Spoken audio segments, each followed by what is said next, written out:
Thank you, ladies and gentlemen, and welcome to the Chelyabinsk Zinc Plant H1 2009 IFRS Financial Result Conference Call, hosted by Boris Berman and Berislav Galovic. My name is Stefan, and I'm your event manager. During the presentation, your lines will remain on listen only. If you do require assistance at any time, please do not hesitate to key star followed by 0 on your telephone. A coordinator will be more than happy to assist you. I'd like to advise all parties this conference is being recorded for replay purposes, but now I'd like to hand over to Boris. Boris, please go ahead. Good day, ladies and gentlemen, and welcome to our first half of 2009 CZP results. Sorry for the delay.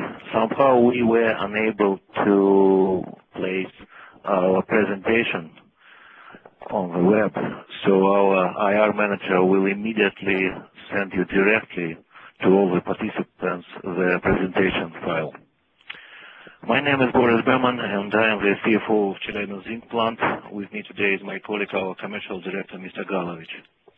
Earlier today, we issued a press release detailing the financial results of operation for the 6 months ended 30th June of 2009. And we placed our full financial report on our website. Before we start, I would like to draw your attention to the company's announcement in relation to the notice of the EGM.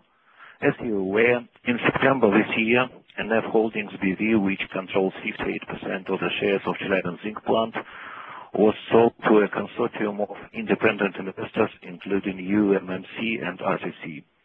On October 15th, current CZP's Board of Directors adopted a decision to hold an extraordinary general meeting of shareholders of the company on 12th of January of 2010. And the 20th of October is the record date. The EGM will address the following agenda: early termination of the powers of the members of the Board of Directors and Audit Commission of CZP, and determination of the composition and election of the members of the Board of Directors and members of Audit Commission of CZP. Should you be interested in receiving information that must be provided to shareholders in preparation for the EGM, please feel free to contact Mr. Ponomarev, our new IR manager, and Mrs. Babikova. All materials will be available starting from the 23rd of December, and they will be happy to furnish you with all the information. My colleagues' contact details are available on our website in the Investor Relations section. I also would like to take an opportunity to introduce our new General Director, Mr. Andrei Panchin. Mr. Panchin has a very good experience and proven track record of strategy and operational expertise in zinc metal and mining industry. From 2004 till May of 2008, Mr. Panchin occupied the position of Technical Director of Electrozinc, and in May of 2008, he was appointed General Director of Electrozinc. On behalf of CZP management team, I would like to say that we are welcome to see him on management board, and I have no doubt that together we'll do our best to strengthen the leading position of the company. Before we proceed, please note that various remarks we make about the future expectations, plans, and prospects of the company constitute forward-looking statements. In accordance with the International Accounting Standards, all forward-looking statements involve known and unknown risks, uncertainties, and other factors that may cause the actual results to differ materially. Mr. Galovic, our commercial director, will now give you details on the world and Russian zinc market and review the company's operational results. I'll follow him with the comments of our financials, and then, as always, we'll be happy to answer your questions. I'll now turn the call over to Mr. Berislav Galovic. Please, Berislav. Thank you. Good day, ladies and gentlemen. Starting with the zinc and PB market update, I would like to comment 2 slides of our presentation, 4th and 5th, at the same time. They're very similar, especially the price pattern that shows that factors that influence metal market same repercussion on price, on movement of the price of both metals. Since the end of the last year, stock level graphic for zinc and lead metal also have a similar trend.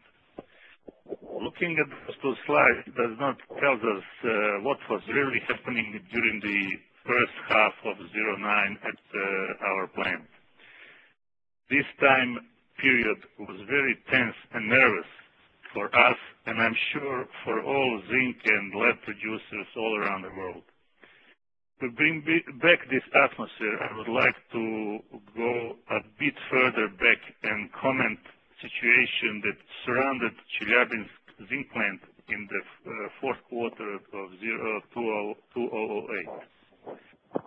Crisis, economic and financial, hit Russian market in the second half of October. November and 4 months were the toughest seen for a long time. Price of metal, especially zinc, dipped to $1,100, $200 per ton of zinc, far below our cost curve. Domestic market sales dropped from 8 a month in September to 3,000 in November and just a bit more in December 08. Such unhealthy climate and unpredictable future made us draw a surviving budget, meaning that our task was to stay alive until better times. Production has been cut down. We focused on maintaining our cash flow and on the producing and a quantity that is sustainable to cover our obligations toward the long-term partners. Looking back at this time, from this time distance, I would say that we did a good job. April 09 gave the first signs that the situation is improving. So if we look at the slide number 6, all what I said has a confirmation in a part showing the zinc price for the first half of 09 and second half of 08. Comparison to first half of 08 gives a huge difference in a average zinc price, which caused all these problems. I have to say that the exchange rate for Russian ruble and Kazakh tenge give us additional air because ruble became weaker as well as tenge. Additional air to breathe and continue our struggle to survive. Going to smelting segment, slide number 8, raw material supply. It shows that in the first half of 09, we cut down supply of the concentrate because we didn't need more. And we did equally to just about all suppliers. The only one who stayed at full capacity of their production was Akjal, and that's logical because it's our mine. Slide number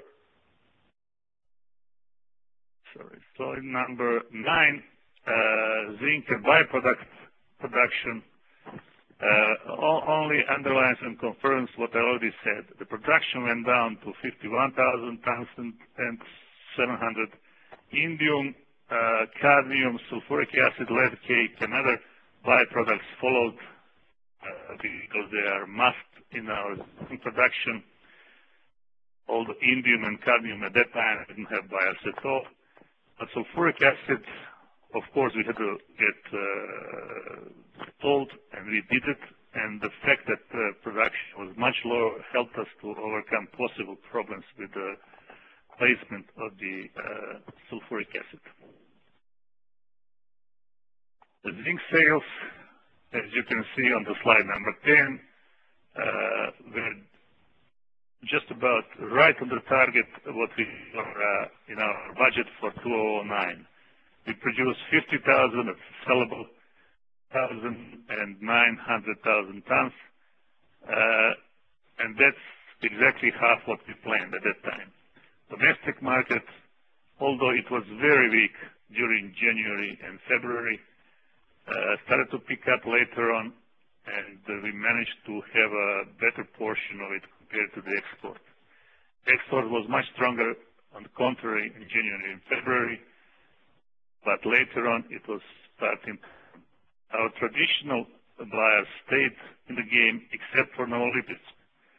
Novolipetsk did not accept our price policy, and they had other ideas of getting their metal from other suppliers, and that was, as far as I know, was linked also with some barter deals which we couldn't accept. Euromin, as our sole at the time exporter or buyer over the borders of Russia, a percentage, but that was due to a high quantity of metals that we sold during January and February and partly March, as I already said.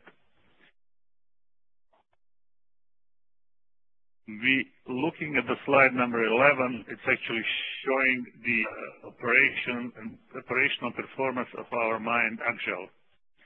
As we can see, they did a very good job to support our production.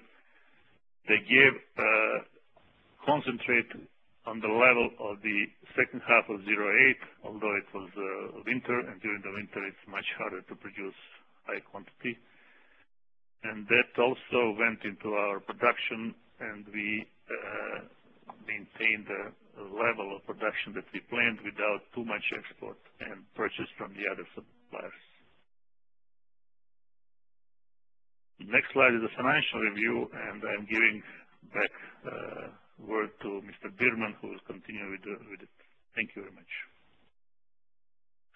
Thank you, Berislav.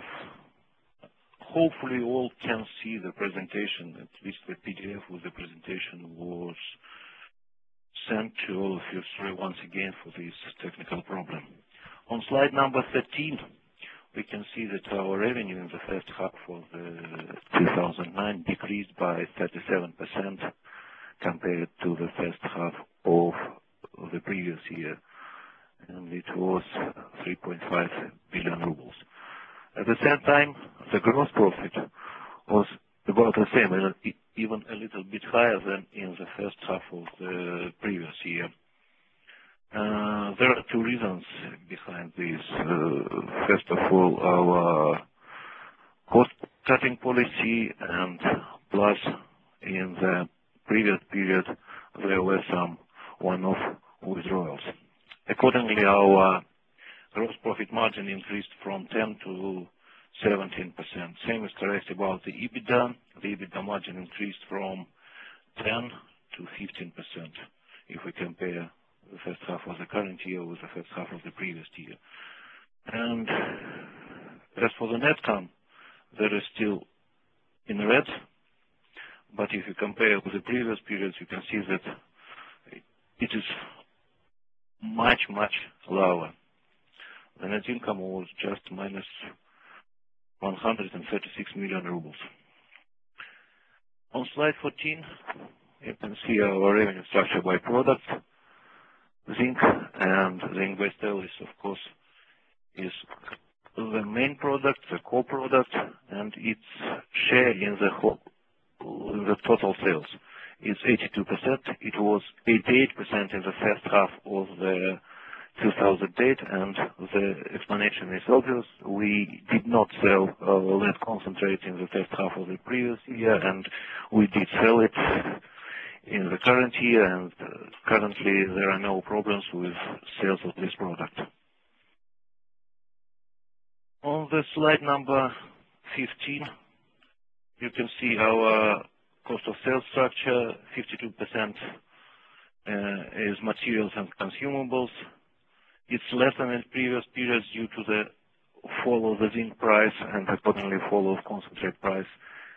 Utilities and fuel are 20%, depreciation is 15%, repairs and maintenance 6%, staff costs are 9%, and others are -2%.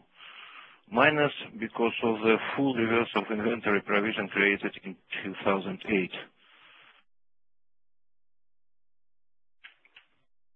On slide 16, you can see our performance by segments. Of course, the biggest segment is Chelyabinsk zinc plant.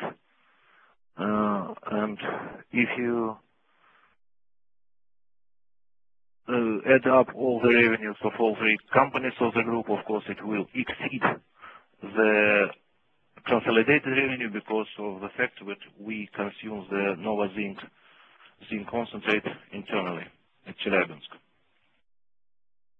All three segments generated gross profit despite severe economical environment, and the operating profit for Nova Zinc is negative due to write-off of 58 million ruble of exploration costs, to be conservative.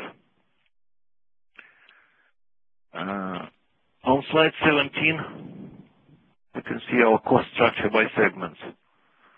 As for Chelyabinsk zinc plant standalone, 51% is concentrate and other materials, utilities and fuel 18%, and this part of the pie is bigger than previously due to the growth of the electricity price. Repairs and maintenance just 5% because of our cost-cutting measures, 10% of depreciation, 6% of staff costs, and again minus 4% for others because all the others were less than reverse of inventory provision created in the previous year. Nova Zinc, 11% for materials, 15% for utilities and fuel. Here we face the growth of electricity, but at the same time decrease of the price for fuel. So actually the total amount, of course, is roughly the same. 8% for repair and maintenance, 22% for depreciation, and 16% of staff costs.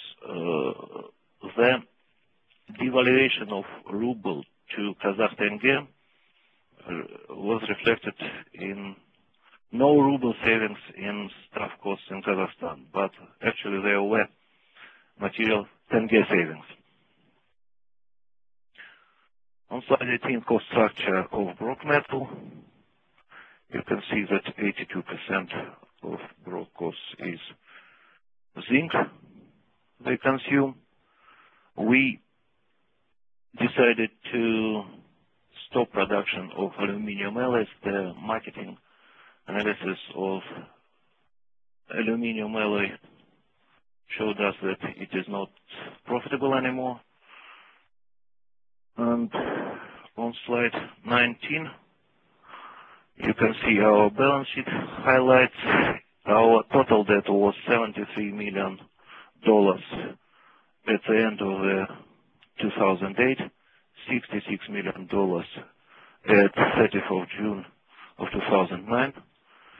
Yesterday it was $61 million, and tomorrow it will be just $30 million. We decided to repay our total debt to both HVB in Munich and VTB France in Paris, and 31 million was paid from our own cash, and another 30 million we have borrowed from Gazprom Bank. So our total debt tomorrow will be just 30 million ruble, and net debt will be somewhere about 20, probably a little bit less.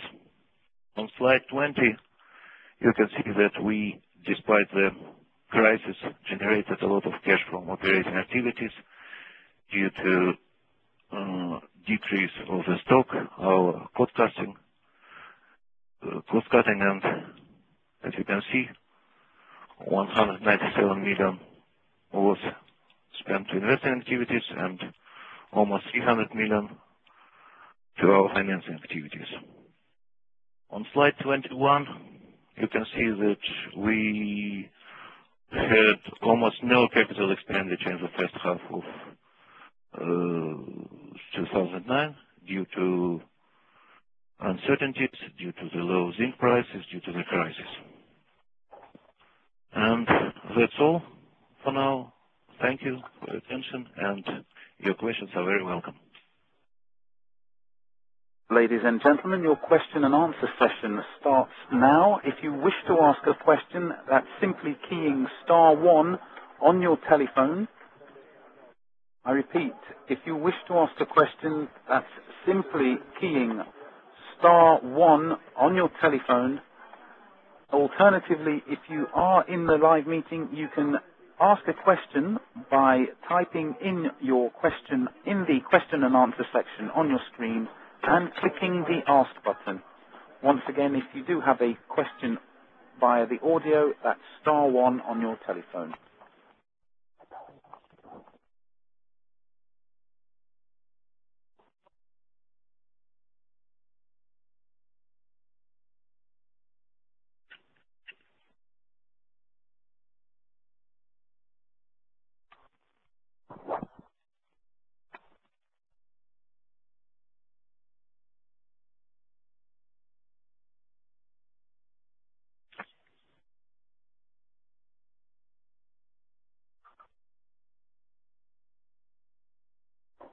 Gentlemen, we do have a question.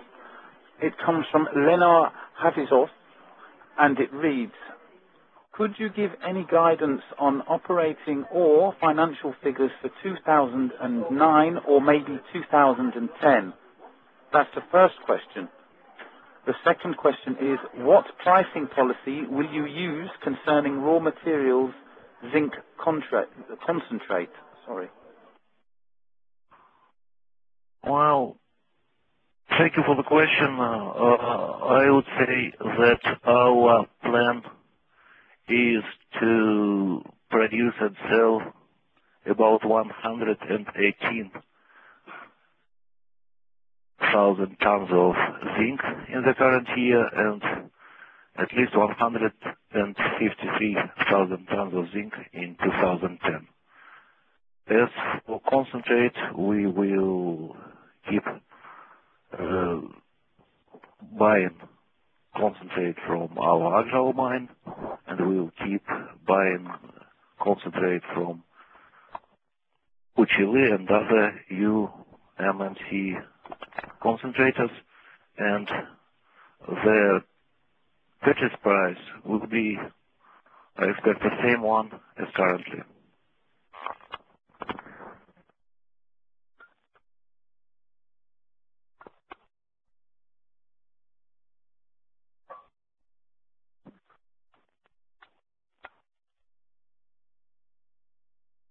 We don't have any more questions at the moment, ladies and gentlemen. Just to remind you once again, if you do have a question, that's *1 on your telephone.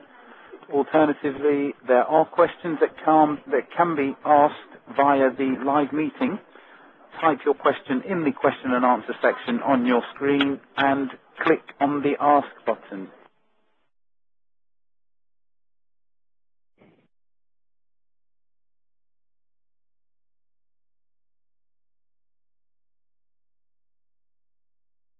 And we have a question, and it comes from Oleg Yusufovich. Hello. My question concerns zinc concentrate price. So I just want to make sure that I understood it correctly. That you are saying that the price of zinc concentrate that you will be buying from the parent will be the market price, not the discount price. Well, I can adapt because Boris already told you. Yes, the price will maintain to be the same as we have it this year.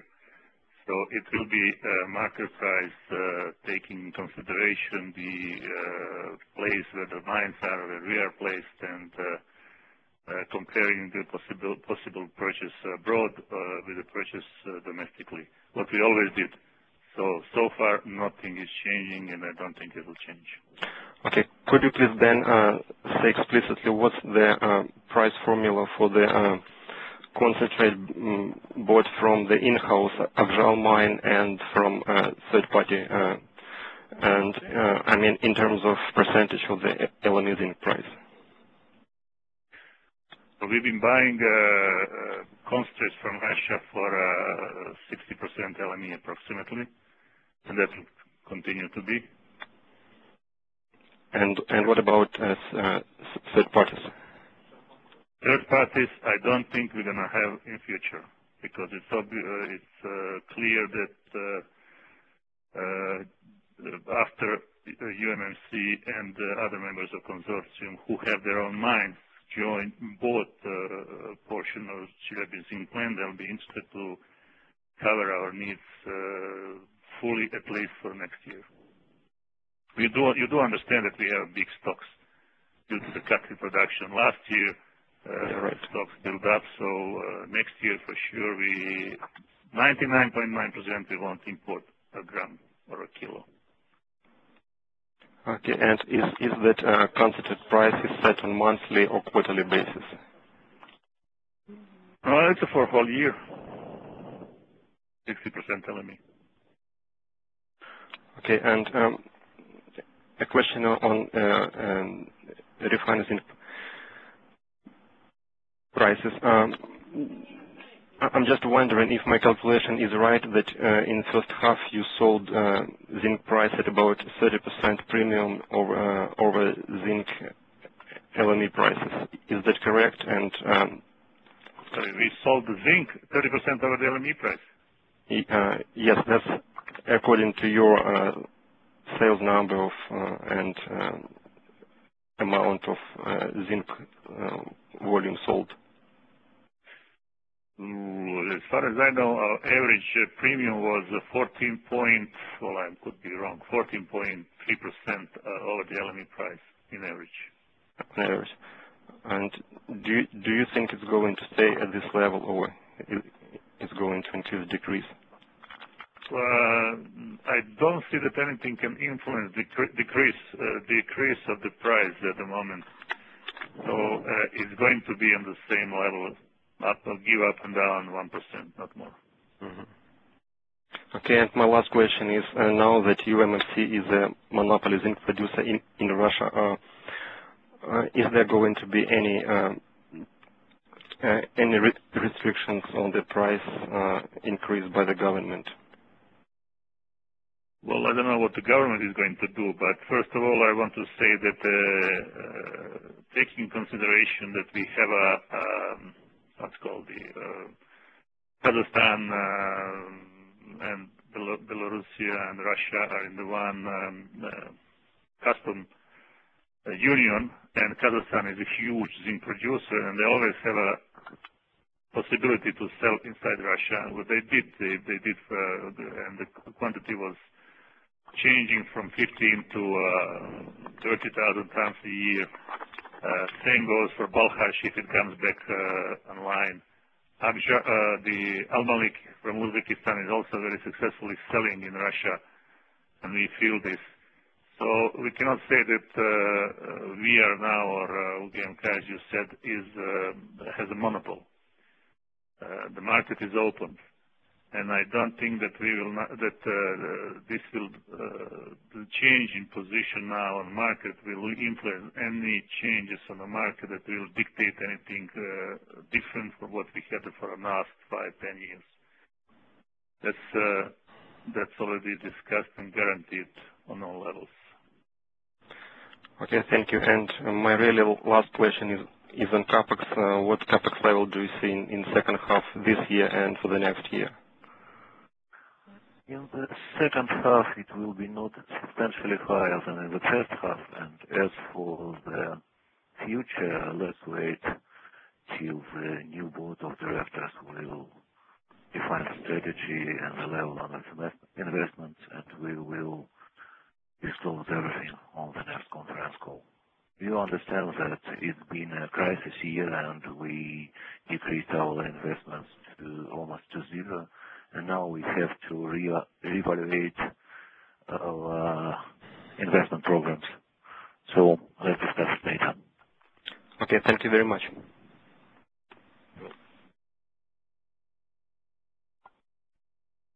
Thank you very much. There is another question which comes from caller. Your line is open. Hello, is this my line? Yes, it is. Okay. Hi, it's Barry Ehrlich from Alpha Bank. Thank you very much for the presentation and taking these questions. My questions have to do with trying to better understand the development of the SG&A expenses in the first half. because you've answered all the other questions that I've had. And in particular, the distribution costs seem to fall in at a lower rate than the volume sold in the first half. And I'm wondering if that's because of some ruble cost inflation for transport or other costs related to distribution, or if that's because of some fixed cost component in distribution costs. That's my first question. And my second question is that we also noticed that the general and administrative costs rose slightly in the first half year over year in rubles again. Whether you can give us some idea why those G&A costs rose, and what your expectations for G&A costs might be in the second half of the year. Thank you.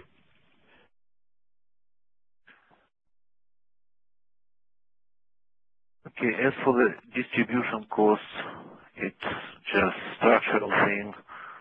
As we almost didn't deliver our zinc metal to our subsidiary Brock Metal, and it was an expensive transportation, and due to extremely low zinc prices in the first half of the current year, we stopped delivering our zinc to them, and Brock Metal purchased zinc within the European Union, so it substantially decreased our distribution costs. As for SG&A, I don't think that there is any growth tendency. All the,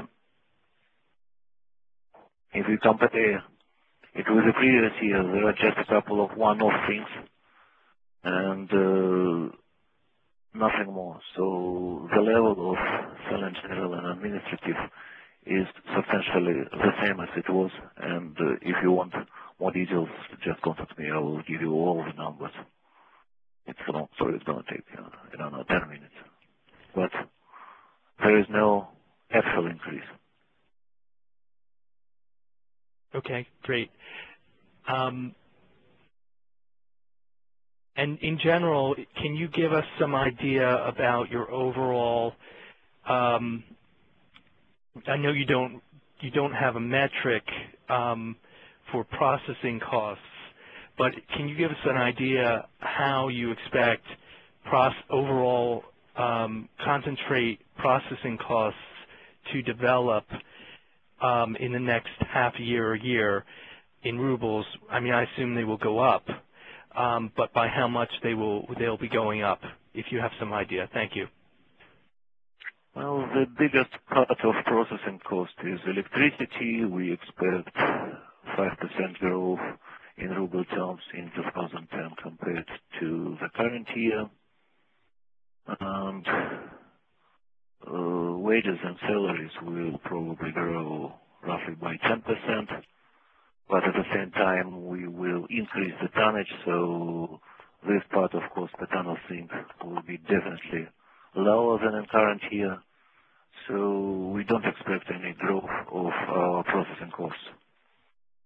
Okay. Per ton of zinc, at least. Okay. Thank you very much. There comes a question from the live meeting. It's from Sergey, and Sergey asks, what is your production cash cost in the third quarter of 2009, or at the moment, in terms of dollar per ton of zinc? Our processing costs are somewhere at $700 per ton. I'm speaking about cash costs without depreciation. Of course, it varies from month to month, depends on ruble-dollar rate and many other things. But it's somewhere around about 700.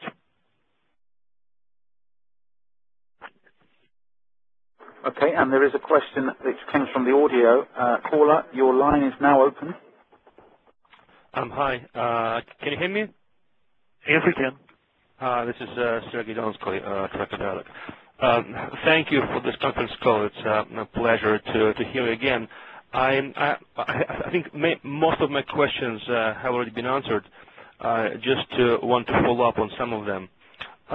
First of all, could you provide a little bit more idea? Your average premium on zinc in the first half was, I think, as it was said, approximately 14.3% over LME. What exactly premium do you currently have on the domestic market, and what premium you have on your export sales? Because obviously this mix will be changing in the future.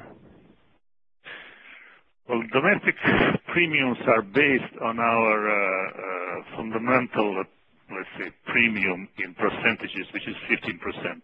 And that's 15% on LME. And that was when the price was 1,100, and that will be in future. Of course, we have a negotiation coming next few months with our main customers. But as everybody, we are monitoring the market. We are monitoring the possible competition. And that can, of course, influence the premium. But at the moment, we don't see that this premium will be cut lower, or it won't go up certainly, and so on. We also know that, first of all, we are covering 100% demand of the Russian market. What is left over, of course, considering that we are producing together with Electrozinc more than, and we already did more than what the Russian market can take, we have to export. And export, so far we had a number of long-term, let's say, buyers like US Steel in Slovakia. Chorus was buying for a period of time, Mittal. And they always give better premiums, which are actually European premiums. For alloys, it was, well, at the good times, it was going up to $400 actually, what all the costs are ours, of course. Now I think this is somewhere below $150, $200. If you go on the spot market, well, whatever it is today, we hear that Europe is a very tough market today for us, for anybody actually, because big players want to get rid of the zinc which they have on stock, and the premium which they're offering duty pay delivered to the customer are between, let's say, $90. The premium is going up now. So that's for zinc. For alloy, it's always up because it's how they call it, confection production. You make it for a certain specification for a certain person. That's why it's more expensive. So we cannot, try to get much more from the Europe than what everybody else has. And then first of all, we have to compete very strongly to sell it. So do I understand correctly that in Europe, in better times, premium was in the range of $150 to $200, and now it's closer to, say, $90? For zinc now, it's $90. At the better times was $200. It was, if you remember, when zinc was close to $4,000, premium went even to $300. And now it's $90. Now it's about $90. Okay. Then second small question. You mentioned processing cash cost of around $700 a ton. Is that production cost, or this number also includes your SG&A? Production costs. Well, it's not that straightforward because it includes some of our SG&A because some of our G&A not includes distribution costs, but includes some G&A because it's our management accounting doesn't correspond precisely to IFRS. But if you see our IFRS costs, there are a lot of reversals and reserves, so they don't show you the real picture. And the management accounting shows you more realistic picture. But at the same time, we include to our overhead some of this G&A. So it's difficult to separate. I would say if we exclude general and administrative, it will be somewhere at 650. Okay, so and this is processing cost at Chelyabinsk. So well, yes, correct. Okay. One more small question.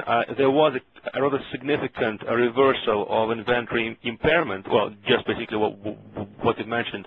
A significant reversal in impairment of inventory, which improved your operating income during first half of this year. The question is, what inventory this reversal basically was referring to? What inventory, what stock of raw material or of finished products you currently hold?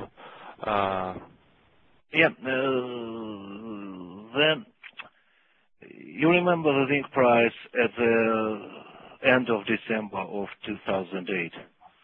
So due to IFRS, we took the reserve against all our stock of concentrate and all our zinc metal and all our work in progress. But due to recovery of zinc price, we reversed all this reserve.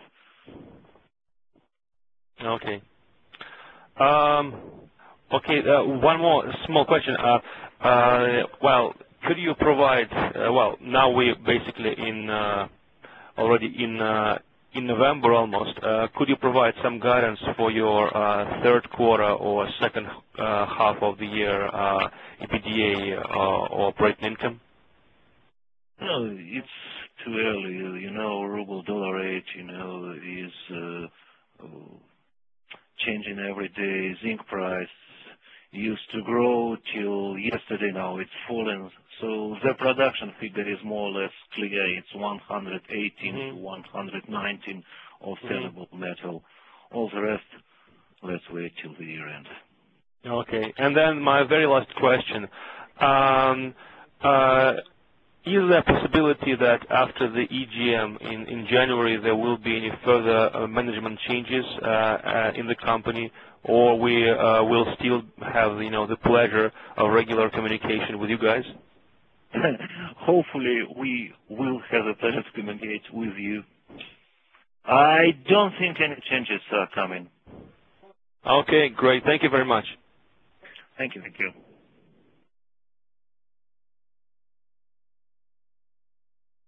That seems to be all the questions at the moment.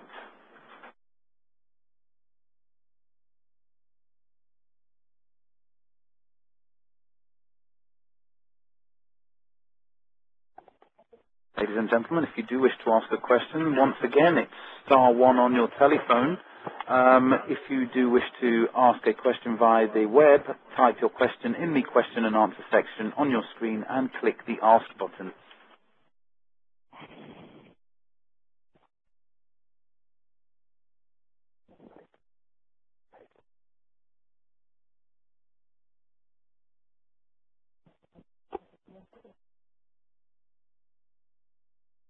Okay, Boris and Berislav, there don't seem to be any more questions at the moment. Yeah. So thanks everybody for your attention. Thank you, Stefan, and goodbye, and see you on the next conference call in the spring of 2010. Thank you and goodbye. Goodbye to you.